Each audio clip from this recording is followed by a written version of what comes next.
In June 1941, when the Germans launched Operation Barbarossa, the invasion of Russia, the Red Army was armed primarily with Model 1891 Mosin Nagant rifles.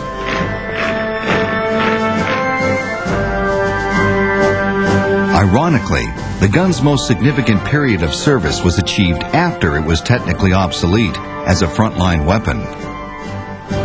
Unlike the SVT, the Mosin Nagant could digest the poorest quality ammunition and would keep firing as long as the riflemen had the strength to work the bolt. For all its admirable qualities, it could not provide a high volume of fire. And Soviet designs for rapid-fire semi-automatic rifles, primarily the Tokarev SVT-38 and SVT-40, had proved disappointing. The Tokarev 1938 and 1940 rifles were not quite efficient in dust and dirt or a rapid change of temperature, and failed to prove reliable enough under battlefield conditions. Between the wars, the Soviets had experimented with small-caliber, high-velocity submachine guns. But conservative army leaders, clinging to the idea of individual marksmanship, never regarded them as particularly useful.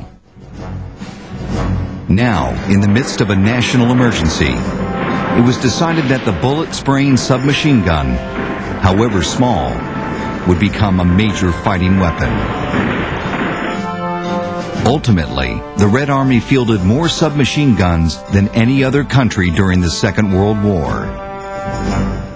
The priority was, what is the quickest and cheapest thing we can make? And the answer to that was submachine guns.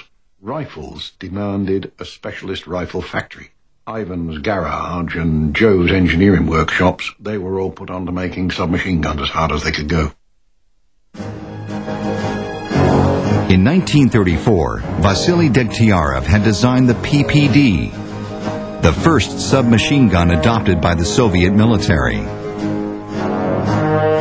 But numerous design and production defects gave reason for senior Army officials to withdraw it from service in 1939. Degtyarev substantially modified the gun, creating the PPD-40. A significant feature of the new version was its chrome-lined barrel. This refinement made the barrel nearly impervious to neglect. It is a feature the Russians have continued to use on practically all of their automatic and selective fire weapons. However, the Degtyarev PPD-40 was never produced in large numbers. It would fall to another design, by Georgy Shpagin, to face the German onslaught. Shpagin's gun, the PPSH-41, was optimized for mass production. Later versions featured a 35-round box magazine. There was no selector switch.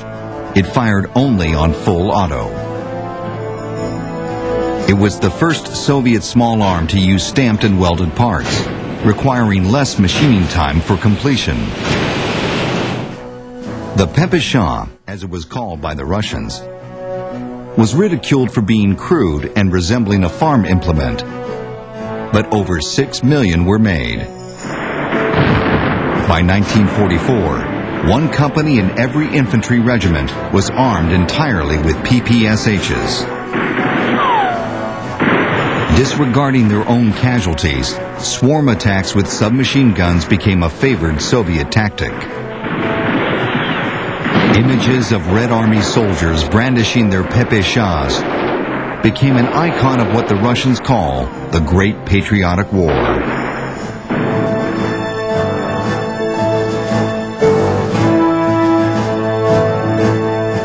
In 1942, based on the extraordinary success of the PPSH, the Soviet leadership issued specifications for a new submachine gun.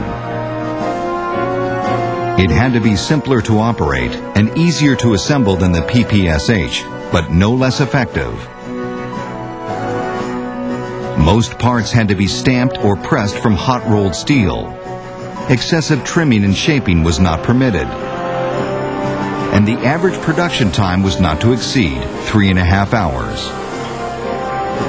Only one gun met all the requirements, the PPS.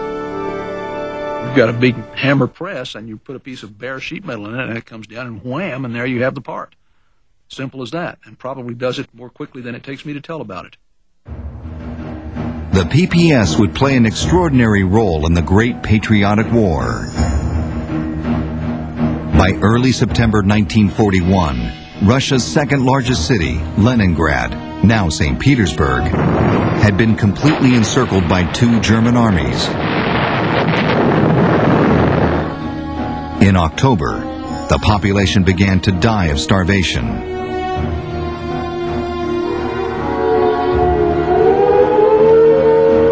For 900 days, the city endured constant air and artillery bombardment. Supplies were cut off, except for a treacherous corridor across frozen Lake Ladoga. Food was severely rationed. Within the city's defense perimeter, workers at the Voskov Instrument Factory produced the first PPS submachine guns under the personal direction of the designer, Alexei Sudayev. Guns went straight from the factory to the front lines. The first field trials for the weapon were carried out in combat. Fortunately, the PPS succeeded from the beginning, and the weapon became a vital factor in the defense of the city. By the time the Red Army broke the siege in January 1944, over 1 million Russian civilians had been killed or starved to death.